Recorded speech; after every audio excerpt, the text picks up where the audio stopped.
Well, we're back here live at the Final Four, joined by Jon Rothstein. He's a college basketball insider for CBS College Sports. And John, we got the Final Four tonight. We got some really interesting games because on one side you have two mid-majors, VCU and Butler.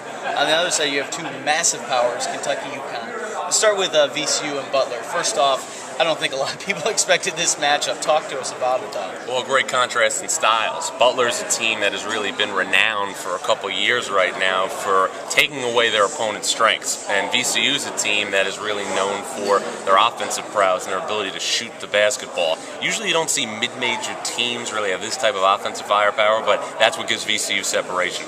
Yeah, I'm wondering your thoughts on them because they're so interesting. They play a very hard, relentless style. I was talking to Marcus Morris earlier, and that was the term he used, relentless. They have beaten big team after big team, and in some cases, like Purdue, it wasn't even close. I mean, that's got to be really scary for a lot of teams looking at them saying, no one's really figured these guys out so far. Well, it's interesting. Butler wears teams down with the physicality that they bring on the defensive side of the ball. VCU wears you out by the pace that they play at in terms of pushing the tempo and manufacturing more possessions. It's interesting, though. Remember Coach Krzyzewski talking a year ago about the highest percentage three-point shot. Last year, Duke really mastered getting high percentage three-point shots off an offensive rebound. VCU has mastered getting three-point shots in transition when the opponent's defense isn't set up. So they have really mastered scoring against a defense that really isn't in its most comfortable state.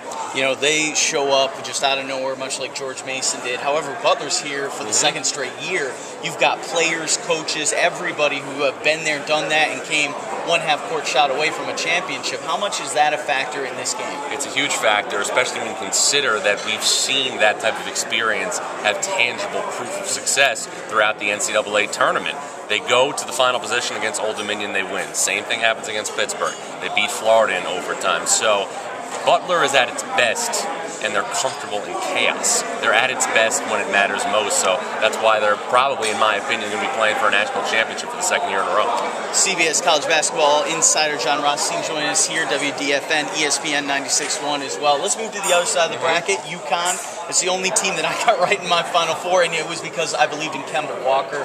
Why should people continue to keep believing in him? Well, Kevin Ollie, the assistant coach for UConn, told me yesterday the key for Kemba Walker is he plays every day like he doesn't have a scholarship. And that type of leadership and that type of intensity is contagious. But the one thing I think that's going to be the biggest key for Connecticut is going to be Alex Oriaki. When UConn beat Kentucky in the Maui Invitational in November, he had a double-double with 14 points and 11 rebounds. And if you watch him really throughout the NCAA tournament, he has not played his best yet. So if Oriaki can dominate the paint and really play up to all the ability that is in that big body, as I like UConn to move on to Monday night. Now, Kentucky, you can't deny, always a talented program, but they have beaten UNC and Ohio State in consecutive games. They have beaten some talented teams. That's got to be really scary and obviously gives them a lot of confidence. And the one thing that's interesting, you talked about confidence.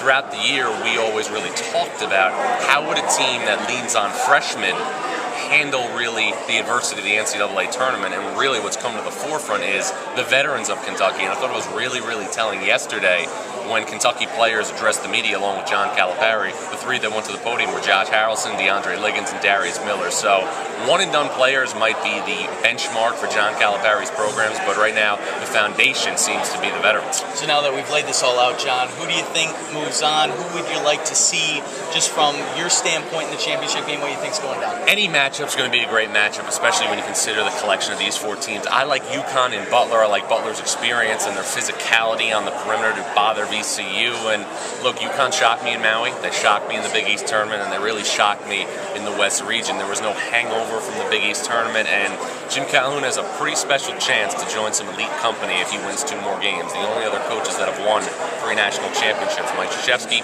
Bob Knight, John Wooden, Adolph Rupp. The company you keep.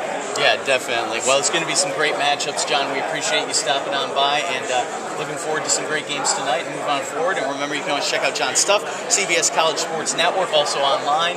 And thanks for spending some time with us. Thanks for having me, guys. Thanks a lot, John.